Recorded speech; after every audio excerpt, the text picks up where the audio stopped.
خسلا خيسان قوشنس غرغار سبلي سنجران جدو كانت مسكين نمنو ميد أماجر أنا مالي ورجو وابلي ساجر سنغالي جدو كانت أمني ميد أماجر يجو ورama dengan tak serapsha got mara fulatan nyatan je aku nama namni isam bera dekelle nama nubarak katijelle yo himatu miti histi nama Arab sufi nama ke umah media banata male ummata borra wata kingone jechu warra kaseti baddu mare baddu fijini baddu jattani sunundoli kamani ga bakasti rabsha khasan sani media hana qawti oli qabani gati qaban jechu rakkataa tokko ol seenisanii garuu sagalee irraa fuudhanii beekan jechuudha. Numa arrabsamaa, numa garagalaa, numa bira dhufu uummanniinis deebisee. Numa bira maakii akkas numa bira dhufa. Nuti asii haadha teenya arrabsamaa, abbaa keenya arrabsaa, numa arrabsamaa nuti waarraan harkannu kun biyyatan silaa namni waan gargaarsu waa harkate biyyatan keessaa maal godhachuun hin deemnaa bara. Akka kana makaanitti fooqii mana biyya jaaran nabar aslan namni oromoo ta'e oromoo irraan fayyadamu gizee hunda nama sababa biraatu oromoo irraan fayyadamu gizee hundaa jechuudha sababa biraatu oromoo tan akka ganyaata malee oromoon walirraa nyaachuun beeku aslan nama nyaachisu malee sini galee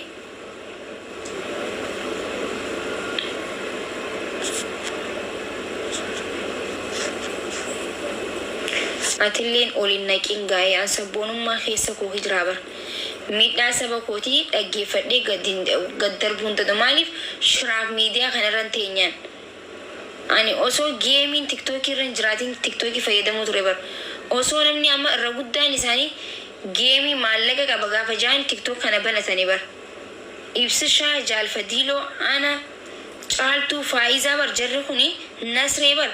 warra bar feemasa gaafat geemiin hin jirreeti bar nuti bar ganama asirra taphannee koofluut sagalee uummataa ta'uudha bar miidiyaa kana kan fayyadamnu warra geemiif jecha geemiitu nu dhufe malee nuti geemiidhaaf miidiyaa kana tiktookii kana banannee bar kana ni beektanii garuu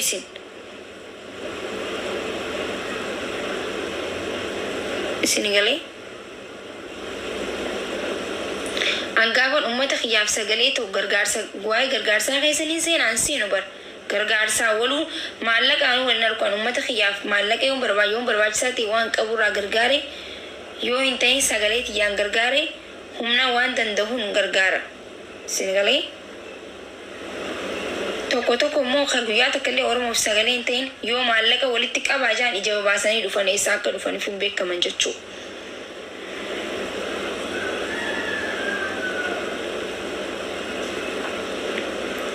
Kanaafu namni sabaa yoo dalage onna isarraa dalaguudha.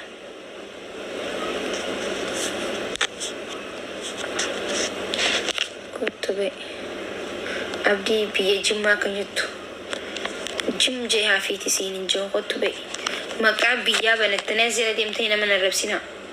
Maqaa keessanii kotta yoo nama arrabsuu barbaaddan okay maqaa annahu maqaa Arsii Harargee Jimma Wallo Booran Wallagga jedhuuf kuni maqaa gandaa lafa kaati maqaa keessaniin kotta maqaa gandaa qabattee akka namni Arsiin bika si buuse tazzal dhuftee wix jetta kasi beekuu hin jiru baraadhatee malee tokko kasi beekuu hin jiru garuu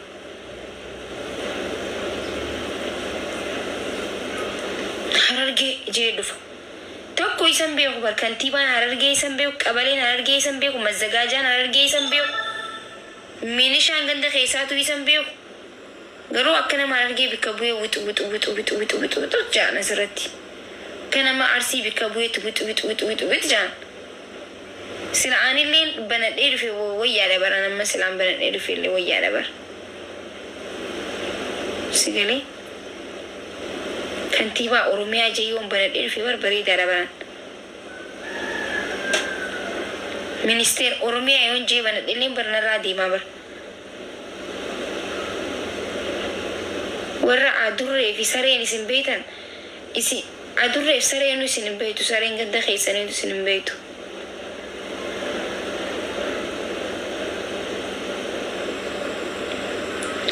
Warra yoo hoolaan dhiitte hoolaan mana dhiitti jee bara waraansillee surri raabaasee hoolaa garfuutas jala deemee afaan bana barjummataan.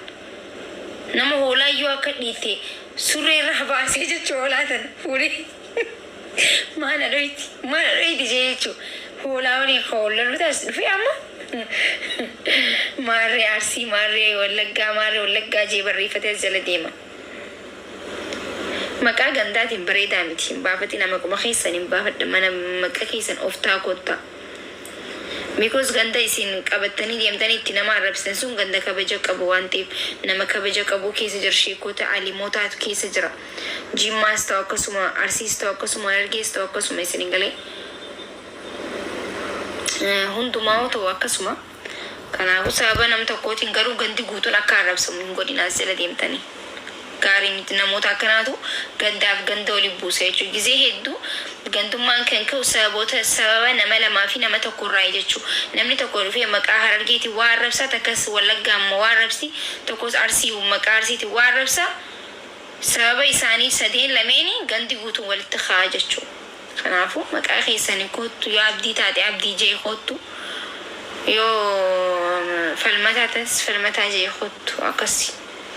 Akkasin ta'e rakkoo dheessanii galee.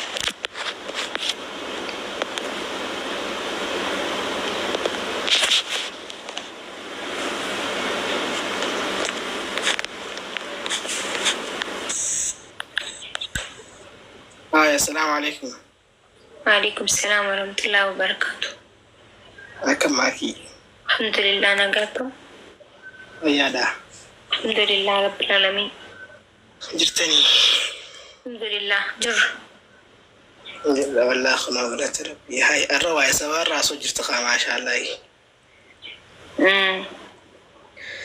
الدوانو سيرافة سني وتأرمو تنعم تدي بتيه هو.